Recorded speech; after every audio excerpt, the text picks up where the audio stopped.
నువ్వింక ఆవేశం తగ్గించుకోవా? రోడ్డు కట్టంగా ఈ పరుగులేంటి? మళ్ళీ ఎవరితో గొడవలు పెట్టుకున్నావు? ఎవరి ప్రాణాలు తీయడానికి వెళ్తున్నావు? తీసిన ప్రాణాలు పోగొట్టిన పరువు చాలదనా ఇలా రోడ్డును పడ్డావు?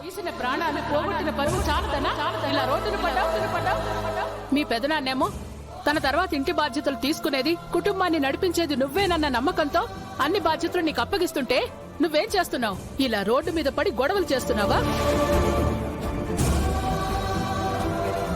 ఇంట్లో ఉన్న సమస్యలు చాలక కొత్త సమస్యలు తీసుకురావాలని చూస్తున్నావా? అసలు ఎలా చెప్తే బుద్ధొస్తుంది నీకు? అమ్మగారు,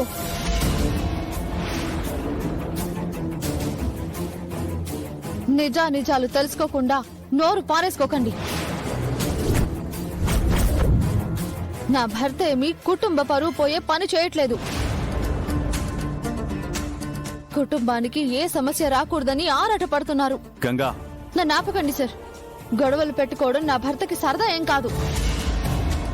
ఆయన మంచి చేయడం కోసం ఎప్పుడు చెడుతో గొడవ పడుతూనే ఉంటారు. ఆయనని నమ్మిన వాళ్ళ కోసం ప్రాణాలు ఇస్తారు కానీ ప్రాణాలు తీయరు. అయినా మీకు మంచి చేసేవాళ్లు చెడ్డ వాళ్ళలాగా, చెడు చేసేవాళ్లు మంచి వాళ్ళలా కనిపిస్తున్నారు.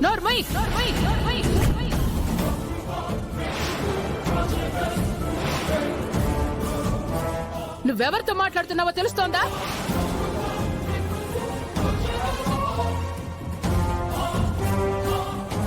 ఏం రుద్ర, నువ్వు నేరుగా నన్నేమీ అనలేక నీ భార్యతో నానా మాటలు అనిపిస్తున్నావా? ఇదేనా ఇన్నాళ్ళు నువ్విస్తున్న ట్రైనింగ్? మీరు నడి రోడ్డు పైన ఆయన ఎన్ని మాట్లాడినా తప్పు లేదు. నేను ఎదిరిస్తే తప్పు అనిపిస్తుందా?